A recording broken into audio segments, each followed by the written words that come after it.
Baik, kita masuk ke soal. Diagnosis apakah yang tepat pada kasus tersebut? Seorang perempuan umur 23 tahun datang ke PMB dengan keluhan sampai saat ini belum pernah haid. Hasil pemeriksaan tekanan darah 100/70, pernapasan 22 kali per menit, nadi 78 kali per menit, dan suhu 36,8 derajat Celcius. Nah, pada option kita lihat ini masih mengenai gangguan menstruasi. Oke, kita masuk ke penjelasan. Nah, di penjelasan ada amenorea primer dan amenorea sekunder. Kalau dikatakan amenorea primer, amenorea yaitu tidak dapat haid, ya kan? Nah, belum pernah dapat haid sama sekali dari awal remaja. Itulah pengertian amenorea primer. Biasanya terjadi karena gangguan tubang, yaitu tumbuh dan kembang si anak. Lalu, atresia himen, yaitu tidak adanya lubang himen. Nah, ada juga pseudomenorea dan lain-lain. Lalu, ada amenorea sekunder, yaitu sudah pernah haid tetapi berhenti dalam 3 siklus berturut-turut. Nah, biasanya ini terjadi dikarenakan memasuki masa menopause. Lalu apalagi? Mal, yaitu metode alamiah amenore laktasi. Lalu apalagi? Infeksi. Nah, kita lihat di kasus. Di kasus dia mengatakan di usianya yang 23 tahun, keluhannya sampai saat ini belum pernah haid. Wow, ini adalah patologis ya, kelainan. Kenapa di usia 23 tahun belum dapat haid? Biasanya haid itu terjadi pada usia remaja. Nah, jadi jawaban yang paling tepat adalah amenorea primer karena belum pernah dapat haid. Kalau dia menorrhagia itu tidak cocok. Nah, kalau poli dan oli juga bukan jawaban yang paling tepat. Nah, amenorea sekunder juga bukan. Yang paling tepat adalah amenorea primer. Oke, kita masuk ke soal. Diagnosis apakah yang tepat pada kasus tersebut? Seorang remaja putri umur 19 tahun datang ke PMB bersama ibunya dengan keluhan tidak haid selama 2 bulan. Hasil pemeriksaan tekanan darah 120/70, pernapasan 23 kali per menit, nadi 75 kali per menit, suhu 36,8 derajat Celcius. Nah, pada option kita lihat lagi, ini mengenai gangguan menstruasi.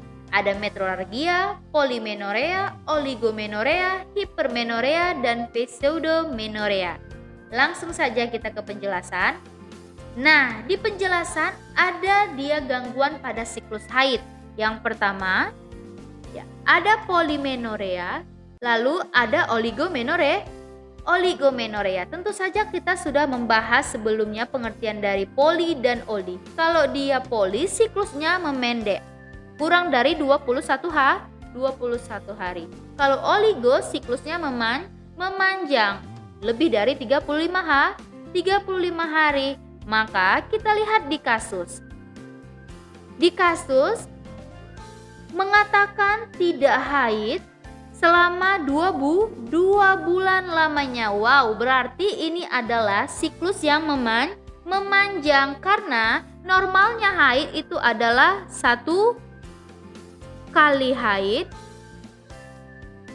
dalam 1 bulan. Nah, ketika 2 bulan dia tidak haid, nah berarti siklusnya tadi memanjang. Maka yang paling tepat adalah olimenorea.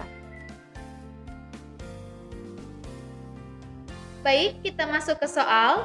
Diagnosis apakah yang tepat pada kasus tersebut? Seorang perempuan usia 28 tahun datang ke PMB dengan keluhan ada bengkak di daerah kemaluan bagian bawah, panas dan nyeri saat PAK. Hasil pemeriksaan tekanan darah 120/70, pernapasan 23 kali per menit, nadi 75 kali per menit, suhu 36,8 derajat Celcius. Hasil inspeksi Labia mayor dan labia minor berwarna kemerahan.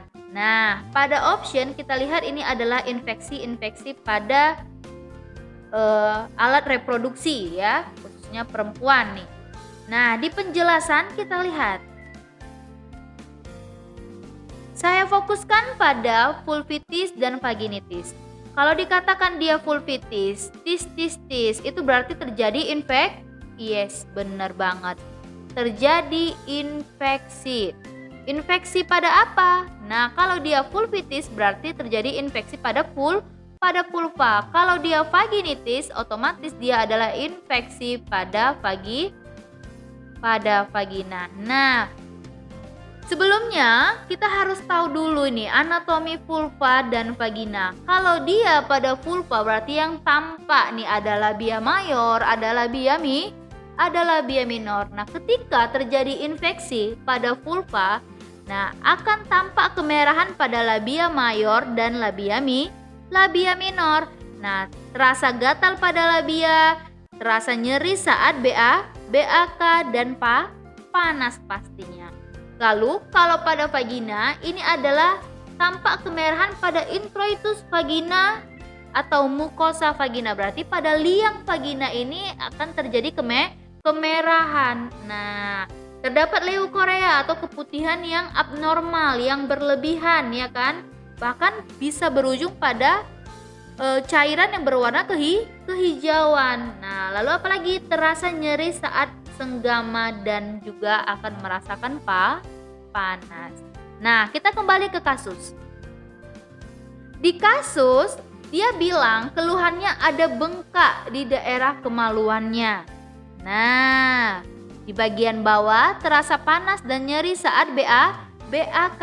Hasil inspeksi kita setelah kita lihat labia mayor dan labia minornya berwarna kemerahan, terjadi pembengkakan.